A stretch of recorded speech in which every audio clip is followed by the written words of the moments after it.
இலுமினாட்டிகள் எந்த நாட்டை சேர்ந்தவர்கள்? 13 இலுமினாட்டி குடும்பமும் இஸ்ரேல் நாட்டை சேர்ந்த யூதர்கள்.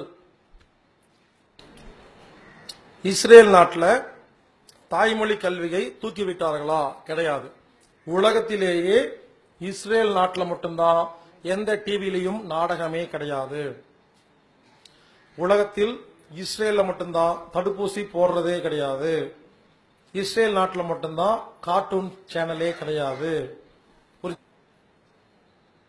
இஸ்ரேல் நாட்டில் டிவியில கார்ட்டூனும் கிடையாது, சீரியலும் கிடையாது. ஆனா அந்த நாய்க உலகத்தில் இருக்கிற எல்லா நாட்டு டிவிலையும் கார்ட்டூனையும் கெட்ட கெட்ட விஷயத்தையும் போட்டு காமிச்சு நம்மளை ஏமாத்திட்டு இருக்கிறாங்க.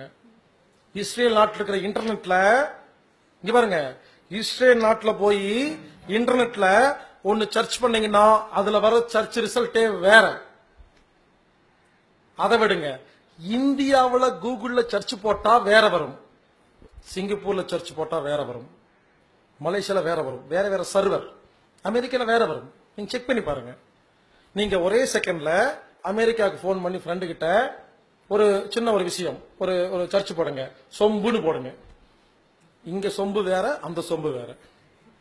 இது கொஞ்சம் நசுங்கி கிடக்கும், அது கொஞ்சம் மாத்தி வச்சிருக்க. எல்லாமே சர்வரே வேற. கேட்கிற கேள்விக்கு வேற வேற பதில் சொல்லும். யூடியூப்ல வேற வேற காட்டும். நீங்க செக் பண்ணி பாருங்க, ஒரே ரிசல்ட் கிடையாது. ஒவ்வொரு சர்வரும் வேற வேற சர்வர், அங்கங்க கனெக்ஷன்ல இருக்கு. இஸ்ரேல் நாட்டில் எல்லாமே வேறங்க. இஸ்ரேல் நாட்டில் ஒரு கம்பெனி வைக்கிறதுக்கு நீங்க பர்மிஷன் வாங்கணும்னா 5000 ரூபாய் தருவாங்க. 5000 ரூபாய் வச்சு 10 மாசத்துல ஊரை ஏமாத்தி 50,000 ரூபாய் சம்பாதிச்சுட்டு வந்து ப்ரூஃப் காமிச்சாதான் கம்பெனிக்கு ஆர்டர் தருவாங்க. இப்படி நிறைய சப்ஜெக்ட் இருக்கு. அங்க திருடிட்டு வந்தா மதிப்பு, அங்க ஸ்கூல்ல குழந்தைங்களை திருடிக்க சொல்லுவாங்க, சுட்டுட்டு வந்தா அவன் பாராட்டு. இப்படி அங்க அது வளர்ப்பே அப்படிதான். திருடுறது, கொள்ளையடிக்கிறது, அதுக்கெல்லாம் அங்க பட்டம் கொடுப்பாங்க. அங்கெல்லாம் அந்த குரூப் இருக்கு இல்லைங்களா, அந்த எப்படி எல்லாம் ஊரை ஏமாத்துறதுங்கிறது அங்க படிப்பு, அதான் அங்க வேலை. நம்மள மாதிரி கெட்ட, அதாவது இந்த நாடகத்தை பார்த்துட்டு சினிமா பார்த்துட்டு அரசியல் பேசலாம் இருக்க மாட்டாங்க. எல்லாரும் உலகத்தை ஆள்றதுக்காக வளர்த்திட்டு இருக்கிறாங்க அந்த ஊருக்குள்ள.